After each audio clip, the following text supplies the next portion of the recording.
Yeah, it's dark, it's cold, but we're here on a Friday and looking forward to another weekend. Not quite so much sport, I hasten to add, because the rugby, but still lots going on, that's for sure, yeah.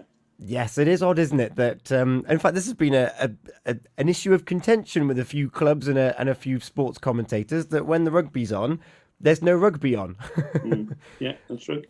That's, Despite calls for maybe like an evening fixture or early kickoffs, there's so much more that could be done to encourage the community game to come together. yeah, and I think clubs need to sort of think about that as well, because I know I'm not, I might be speaking too soon, but I think I found one game tonight. Oh right. It's advertised whether or not it'll go ahead. We'll see tonight in Fishguard. The so-called development team there are playing their counterparts from Cardigan, 7:15 on the moor. Oh So wow. I'll watch that with interest. If it's on, I'll pop up and have a look. Yeah. It's just bringing on young players, so it's serving a dual purpose. As long as both clubs are committed, it can go ahead on a Friday night, and people will thoroughly enjoy that. So I'm Yeah. hoping more. I mean, it depends on clubs having floodlights, where most have. Yeah. So let's see if that can happen. And it's funny you just used the term there, bringing on younger players as part of the development side, and you were just telling me how many combined caps the Wales side has. Well, before Lee Halfpenny dropped out on 97 caps, and it's a pity because he hasn't played for about a year and a half for Wales. He's got a Hmm. hip problem. I know Liam Williams is brought in. Lee Halfpenny's on 97 caps. Would they Wow. bring in Liam Williams, who's got 81 caps? And the combined total, so we've got to take 16 off this then, is 952 caps. I've never known anything like it. They're playing against an island side who are ranked number one in the world, deservedly so at the moment, with some really world class players, led, of course, by the ubiquitous Mr. Johnny Sexton. But you look at the totals, Tom. George North, 109. Dan Bigger, 103. Ken Owens, 86. Tom Francis, 67. Talupi Falatau, 95. Justin Tipperick, 89. And of course, Wow. Alan Wynne Jones as the most capped player with in the world with 155, and he's been a great servant. Hmm. But with a World Cup coming up in a year's time, are we serving our sort of interests in that so well? Are they all going to play in the World Cup? Yeah, it's a I don't fully understand it, but I'm excited for Rio Dyer and Justin Hawkins, isn't it? The two with combined caps of was it three or four? Yeah, Rio Dyer's played three, and Joe Hawkins has played one. The centre, hard crash tackling guy. I'm not up to date with the injuries. I don't know where Mr. Reese Zammit is. I can't believe he must be injured or he'd be inside surely. Surely, yeah. But you add those numbers up, and it's scary. Really, I don't know where we're going. But we can't play Delilah, so that's okay. Yeah, we can't play that, which means we're definitely going to win. I So, can I just say with that, Tom, I understand. I support that in a way mhm. because it does. But then so does the green grass of home by Tom Jones, where he's in prison and he's going to be put to Yeah, the hangman's noose. I, yeah. I I don't know. It hasn't been on the official list for years. But what's No, happening now is apparently there are some pubs in Cardiff are going to play it on a loop system all afternoon tomorrow. oh gosh, I don't know if I want that either. No, no, not me. Yeah. A big Bonedata, Helen Marie, she's tuned in, and Delton Williams is watching on YouTube. So we're live on our social media platforms. If you have a question for Bill, then by all means get in touch. Where will you be watching the rugby tomorrow? But Bill, if you don't mind, we're going to cast our mind back to Monday evening because you were over in Nayland. Yeah, it was a cracking night of cricket again. It was a late finish. It started at 6. I got home at about 20 past 10. Mrs. Carne is very good. And I was nicely tired because Fraser and I had done a sort of live broadcast of that. And Yeah. now I take my hat off to you because I know how tiring it is over a sustained period like that. Although I was standing up, mind I wasn't sitting down. Oh, oh And, no, and I'm the very much on my chair. Indo cricket was great. It was Burton, Hook, and Pembroke who are all new to the game this year and showed that at the start of the season. But all three of those, I mean, Pembroke won, so well done to them. They won their two games and will be guaranteed promotion for next year. I'm hoping a couple more clubs will come in so they could move all three of them up into the top echelon because they're talented youngsters and they're playing a great lot of indoor cricket. Special mention for a couple of people. Patrick Hannon for his organising. He's been amazing. Phil Tallett was there as the Pembrokeshire groundsman representative who sponsored the event, so well done to the groundsman for their foresight. And Jack Harris, who captained Pembroke, like you and I talked about it, he's had, I think, 12 or 13 innings. He scored for 450 runs. He's only been out twice in those innings, so his average is a massive 209. Wow. Yeah. That's amazing, isn't it? Talk about understanding the game and how to rack the points up, safely. Yeah. So it was a cracking night. Well umpired by Rob Bellaby and Neil Crawshaw. Great to see 4 different scorers there. It really has been a new venture this year for Patrick Hannon. It's always been great with Peter Davis before, but Patrick has taken it a new way this year because there's been so many games. Every club has had 10 games. That is incredible. And in fact, on Monday evening, you caught up with Patrick, didn't you? As a bit of a roundup, so we're going to hear that on Monday evening. Is that right? We're going to listen to him, and I also talked to Jack and Luke Butler, who are the 2 guiding lights in Pembrokeshire. And they've come there, their dedication. They've actually come to some evenings when there've been other sides playing, just to watch and learn and see what they can gain from it. Because the 2 of them coached the 2 Pembroke ladies teams in it who started this year. So yeah, good. It was cracking night. Oh, that's brilliant. And for those that might have missed it, we had a bit of a recap on the Wales finals, which was the Sunday before the Division 2 finals day. Do you want to give us a bit of a recap as to what happened on in Morriston, Bill? Well done to Neyland again. That was their 9th win since 2011, and bear in mind COVID is included in that. So it's just quite amazing, really. It was planned to be a 4-team final with the 4 regions that play it, but one dropped out, sadly. Newport Fugitives couldn't get a team from the Gwent divisions, so they beat Penturk they played a round robin event then. They beat Penturk in the first game quite comfortably. They're the Cardiff reps, and Neyland had beaten them quite a few times before. So they knew they had to beat Anis Tower from the Swansea area to win the Welsh title again. Anis Tower are a strong enough side, but they brought in a player who's going to sign for them for next year in the league, who's played for minor counties, Joseph Davis. He's played minor counties for Wales. He's a top player, and he was top scorer for them. But I'm not saying that as a criticism that they brought him in there. That's fine. What I'm saying is Neyland overcame all the challenges, won by 1 wicket. Paul Murray, who's known all as Minty, he's as cool as a breeze. He's cool as a Murray mint, I suppose. You want a cliche.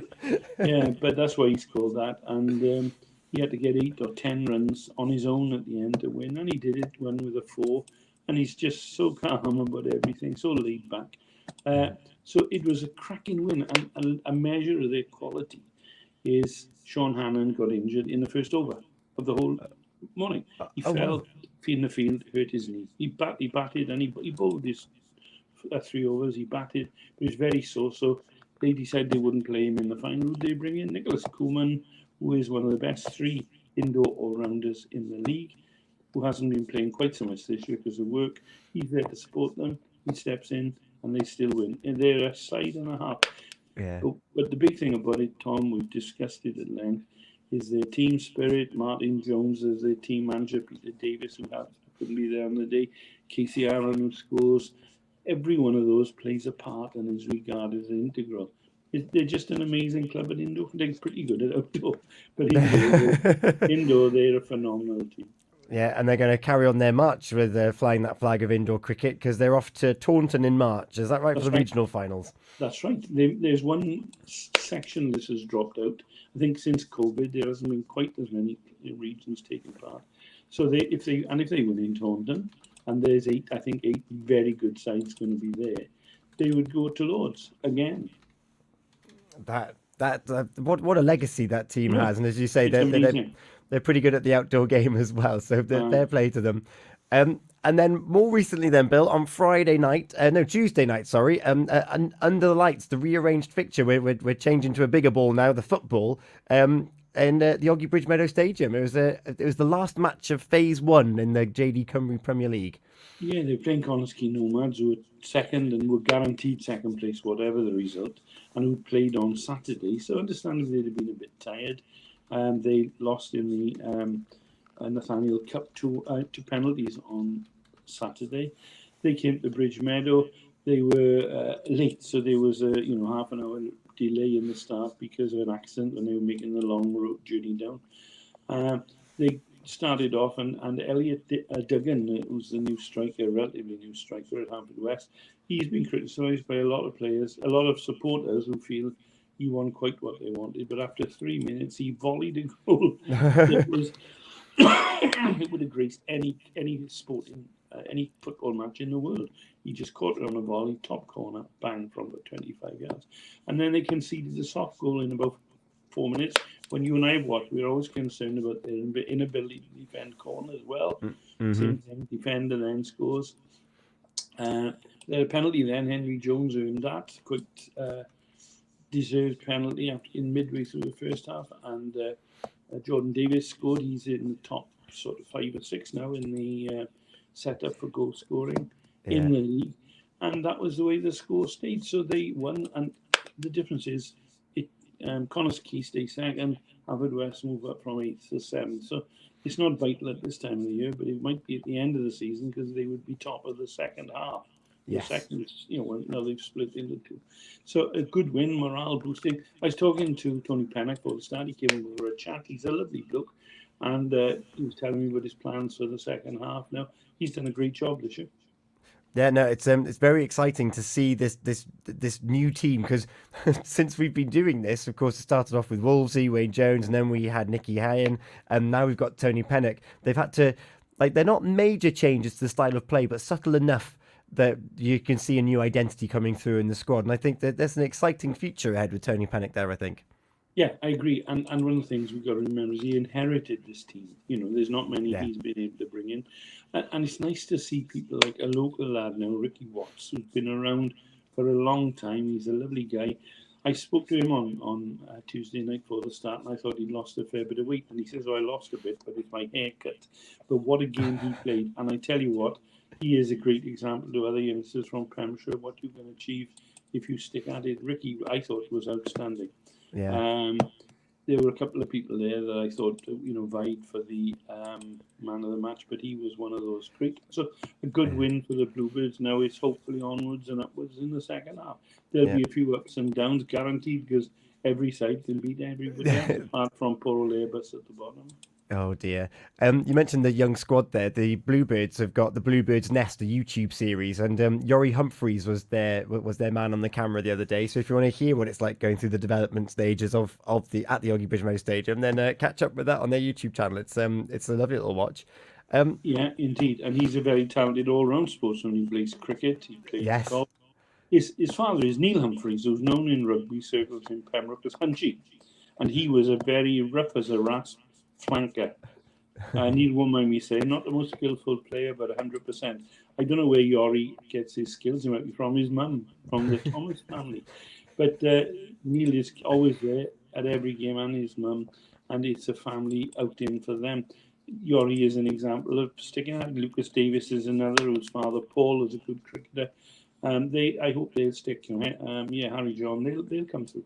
Yeah, that'll be brilliant. We'll stick with the football, and our flag bearers in the FAW Trophy and in Senior Cups, their journey came to an end. Yeah, Hagan United came to a journey in the FAW Trophy. They got to round 5, which is amazing. They lost to Ross Aylwyd in near Wrexham, who play in the Ardal League up northeast, and they lost 3-1. I was talking to a couple of boys who were at the Bridge Meadow Tuesday night. I was talking to them, and they were saying they actually had more supporters there than Ross Aylwyd. But they lost 3-1 in the end. But I'd sing their praises. They're out of the Pembrokeshire Senior Cup as a result of the qualification in these other games. But they're in the West Wales Cup, and they play that this weekend. We've got 3 teams left in the last 16. Tom, nice. The line word of they got tough cup matches. Goodwick United, who are top in Pembrokeshire, travelled to play Pontllew, who are top in the Carmarthenshire Premier and haven't lost a game this year. So that's a tough one. Then Care, who were at home to, I think, the team got the best name in the world, Wainarlwydd Galaxy. Nice. Now, we call the rugby team One Eyelid in Pembrokeshire from Wainarlwydd. But Wayne Arloyd in the Swansea top division, although not top. So Carew at home, and then of course Hakin travel to play West End, who were ninth, but that's in the West Wales Premier. And I think Hakin should seriously consider going into that and Goodwick and Westmoreland's Bridge. But it's a lot more commitment in terms of travel. So 3 tough games there. And then there's a host of, not a host, there's all the rest are playing in the Pembrokeshire First Division. Monkton Swifts at home to Kilgetty, 5th versus 8th. Penna Robins at 10th, need a win there, says Christy Lloyd. And they're playing at home to Clarby Road, who are 6th. Near the bottom of the table, St Clair's are bottom, 12th. They're playing Neyland, who are 9th. And St Ishmael's, who are 11th, playing Merlin's Bridge, who are 2nd on paper. Easy win for the Bridge there, but we'll see. So still plenty of football going on, and our games in all the other divisions, which are, I say, Tom, every bit as important as those games. Because for those players, you've played in the lower echelons. Those games are vital for them, and it's reaching an interesting stage with their cup competitions in the divisions now. Indeed, Fraser read out all the division cups on Monday evening. So there's always excitement. The cup gives you something still to play for, doesn't it? If you're still in the competition at this stage, I think it's fantastic. One thing that I wanted to mention there, you've mentioned this West Wales Premier. So the implication, if they were to take that leap, they would leave the Pembrokeshire League completely, wouldn't it? Yeah, well, that's a moot point because no one's ever done it, and rules, no one's ever done that before because no one from Pembrokeshire's been in that fairly new competition. But I mean, if for example, if Hakin did that, they've got a second team. But they could get promoted and take their place anyway. Well, I don't even see that they need to get promoted. Personally, my view would be their second slot in. They become Hakin first. In in the Pembrokeshire League. So I don't know whether they'd have to be called Hakin United Seconds then, because there's a team that's playing outside the area. It's a moot point. That's a very good point. I just hope that if they want to go, they can be encouraged because no one's flown the Pembrokeshire flag better than them and Goodwick over the years. And if they want to go, I'd say have a bash, boys. Have a bash. Have a go and see what happens. So there's your football over the weekend, and as you say, through all the divisions, there's so much football that happens in Pembrokeshire every weekend. It really is a spectacle. And we've already talked about the rugby, but one thing that I wanted to mention, actually, or we talked about it yesterday, and you caught up with Angela Miles, was it last week, the Monday just gone, and Disability in Sport, and Clarbeston Road, Clarbeston Road football team have been highlighted as a team of doing it very well. Yeah, they're the first team to get the Disability in Sport Bronze Award football team. That is, other sports have done that. So a big well done to Clarby Road. They got superb facilities there now. They got a group of people at the helm there, like Steve Brown and June Harris, Hugh Bevan over the many years, Del Lewis. They're all people who got the club's interest at heart, who finished playing and are now putting something back into the game. So for them to win that is fantastic. I mean, when disability football came out first, the teams were encouraged to play there. They then became the Pembrokeshire Vikings. Now they're back to the Clarby Road Vikings. And it's a club that really does show its diversity. So that's what this is all about. These clubs aiming to show they can have diversity and encourage, sport for all. And you and I totally agree with that, don't we? Oh, 100%. And the impact it can have on individuals that can't take part in mainstream sports, it gives them their own mainstream sport with people at a similar level. Absolutely. And, some of the youngsters who've played football for the Vikings and now for Clarby Vikings, they're good enough to play in the lower regions of Pembrokeshire or anywhere in the divisions given the chance. And I hope that footballers will become more and more receptive to that idea as well. People from other clubs who are playing against them. Because, I want to see sport for all. Yeah. Oh, definitely. That's what I want to see as well. And sport for all is for anyone that's willing to give it a go. And you've highlighted someone that you want to mention this morning who's giving something momentous a go. Yeah, it's a lady I've never met. I'm looking forward to chatting to her. She'll let me do an article for my website. And she's a lady called Sophie Pearce. And she's a rower and a coach at Neyland Rowing Club. And I only discovered her name this week through a friend. and she's got cystic fibrosis.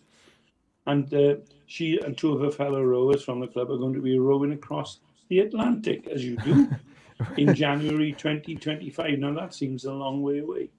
But Sophie, very sensibly, is aiming to get the word out that they want to raise funds for cystic fibrosis, because she would be the first person with that illness to attempt the crossing, which is, it's eye-boggling. We've interviewed people on there who've rowed the Atlantic and have said how hard it is. So she's getting that out there early. And if you've got a chance to help Sophie in any way, do a raffle for her or have a bingo evening and present it, I bet she'd be thrilled with that. And, I'll make the offer now. If she wants a bingo evening in Neyland, I'd come along and call. No, not bingo. I could do that. But if you're quiz, I'd do that to help out. And, good luck to her for that. That's inspirational, isn't it? That is inspirational. It reminds me of Stephen, who's doing the Coastal Path at the moment. A diagnosis doesn't have to stop you in your tracks. It can inspire you and inspire others. I've spoke to Steve Thomas. I say in the last time I was at Neyland Rugby, he played there. They tease him there that he's had more comebacks than Frank Sinatra, where he's definitely finished playing and he's back. He's 40 now. He's the same. He's cut from the same block as his dad, Peter, who was the best player in our school rugby team in his youth in Pembroke Grammar School, and still a great man now. So well done to Steve. He's continuing to raise money, and he'll do brilliantly in the end. Yeah, that'll be fantastic. So just a reminder, Bill caught up with the Indoor Cricket League on. We're going to hear from them on Monday evening with the Pure Sports Show with Eaton Evans and Morris Solicitors. And Bill, it is the return of the Six Nations. What's your score prediction for tomorrow, Wales v Ireland? The roof is closed. No, sorry you asked me that. Are you going to give one as well? I'd be pleased if they get within 5 points of Ireland. I think Ireland are a brilliant side. The side that seems to me you can't hurry them. You can't harry them out of possession. They're the ones that do the harrying very often. They've got some brilliant players. Tyke Byrne is one that I love watching. I think I might be wrong, but that's my machine falling apart. I understand it's going to be paid under with the roof closed. It is. It is, yeah. Because I did see a brilliant cartoon where they were saying that Johnny Sexton wanted the roof closed because it made it easier for him to referee. And I thought that was quite subtle as well, because he's a well-known chatter to referees, Mr. Sexton. I think I hope we'll play well and do okay. If we come out of that with a win, I'd be astonished but thrilled, obviously. I'm a big fan of Warren Gatland. I'm not sure it's the right thing to bring him back now, but he'll bring something in Wales that we haven't had for a little while. He's a good guy. Yeah. Okay. So you're going Ireland by 5. Funny enough, I had Ireland by 5 as well in my head. So yeah. Come on. No, to 20 points to 15 is what I was gonna go with. So we'll see what happens tomorrow, shall we? Yeah, I think it'd be more like 27-6. But I'm hoping for 5. Hoping for 5. Bill, thank you as ever for your time on a Friday morning. It's Feel Good Friday. You kick off the song selections. And what have you got for us this morning? Well, you know which decade it would be. It's the 60s, of course. And there was a singer there that Mrs. Carne and I loved listening to. Never saw him perform, but he died very, very young. He had a chest complaint. And his name was Billy Fury. What a great name, Billy Fury. And I picked a song from him called Halfway to Paradise. Amazing. Bill, thank you so much. We will catch up in the week, no doubt, and we'll see you again next Friday morning. Look forward to seeing you, Tom. Thanks. You're welcome. It's Feel Good Friday. Billy Fury, Halfway to Paradise, as selected by Bill Carne, kicks off our Feel Good Friday here on Pure West Radio. Feel Good Friday with Pem's Paving.